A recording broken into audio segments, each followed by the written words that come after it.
My brothers were killed today, burned alive. Their bodies turned to ashes and their names swallowed by smoke. And their only cry is where they came from. They see a northerner and that was all it took. So I have a question. Who gave you the right? Who made you the jury, the judge, the executioner? Who told you that suspicion is enough to end life? That the way a man speaks the religion he called a home is a proof for guilt? They were travelers on their way to celebrate, to find joy, but they never made it home. Because you decided they were criminals, you let hatred be louder than reason. This is the work of people who cry for peace but turn to monsters at the slightest whisper of fear. And I ask now, where is the justice? Where is the outcry? Where is the nation that claims to stand as one? I am screaming for justice. Do not tell me to calm down. Do not tell me to move on. Not when my brother's life were taken. Not when they were turned to ashes before they could speak. Today it was them, tomorrow it could be me or you. Because if we let this go, if we pretend it never happened, if we do not demand for justice, what stops the fire from coming to our own doorsteps? I refuse to be silent, and I will not forget. Neither should you forget. I demand for justice for my own brothers who were turned to ashes before they could speak. I demand for justice. 16 lives. 16. 1-6.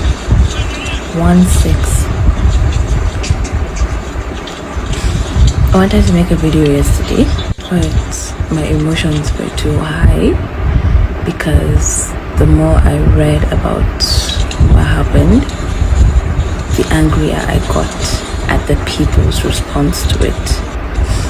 16 lives.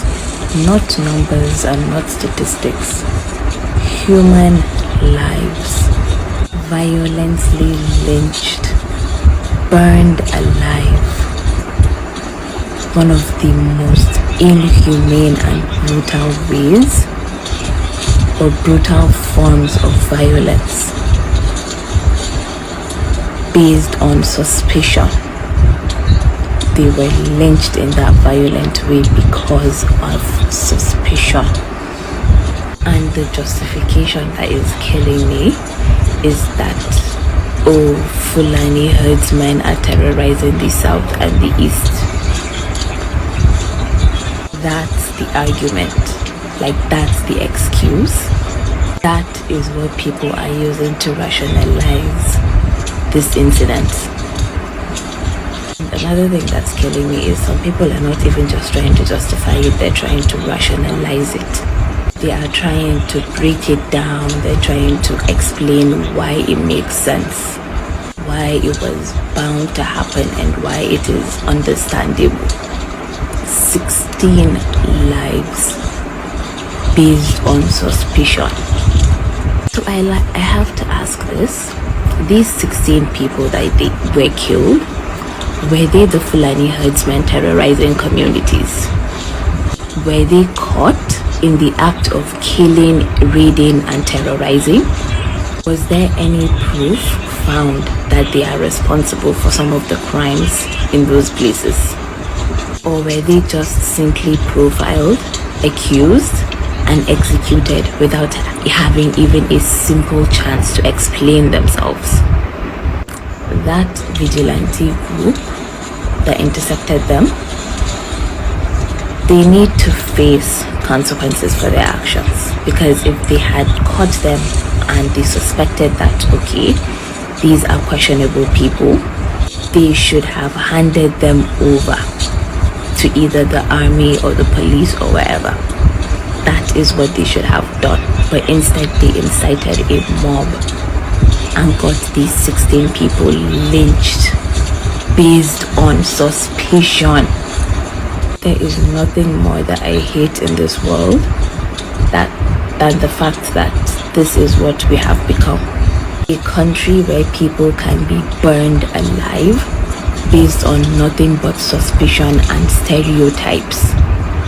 Instead of people being outraged, instead of the entire country being outraged, we are here being subjected to debates on whether it is justifiable or not. How and why is it that you can watch a video of 16 people being burned to death, being set on fire and being burned to death, being killed in the most horrific way known to man, and the first thing that comes to your mind is, well, their people are killing my people too. You believe that they deserve what was done to them because of where they came from, because of the people that come from the place they also come from. Even if they were carrying weapons, which were hunting weapons, they were hunters. Does that make them guilty? Does that make them kidnappers? Does that make them the fulani herdsmen that were terrorizing or that are terrorizing the communities or whatever? And if they were criminals, since when are we supposed to be the ones handing out death sentences on the streets? Like, I'm always cautioning people about the dangers of like ethnic profiling, because this is the perfect example of what happens when people are reduced to nothing more than their ethnicity.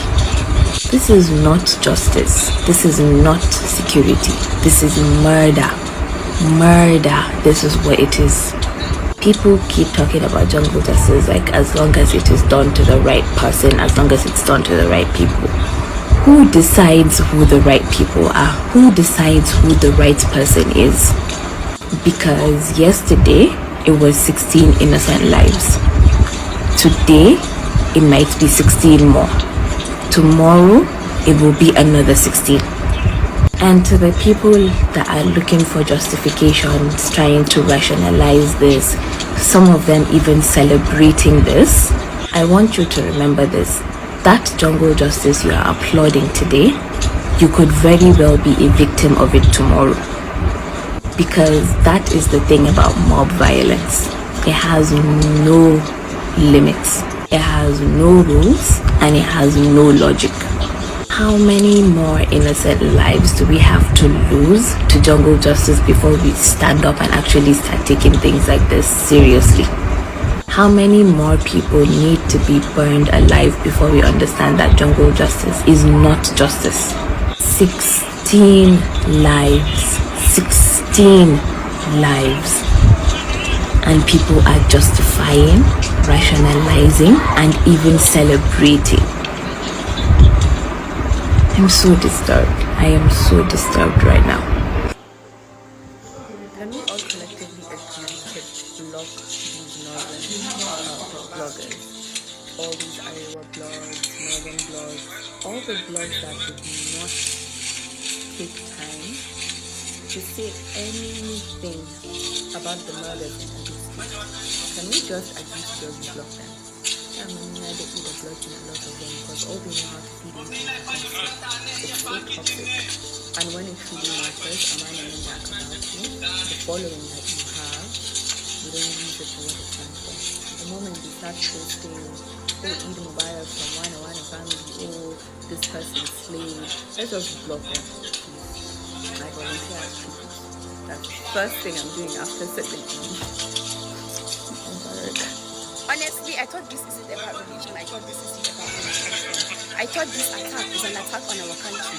And I thought we will not justify one crime with another. You see, the killing of Sister Deborah back then in 2022 and the killing of those men were both acts of mob justice, which is a crime. I thought we will come together this time to demand for justice, to choose unity over division, to choose justice over revenge. But no, if we want peace, unity, then we must drop this division. We must demand for justice instead of revenge.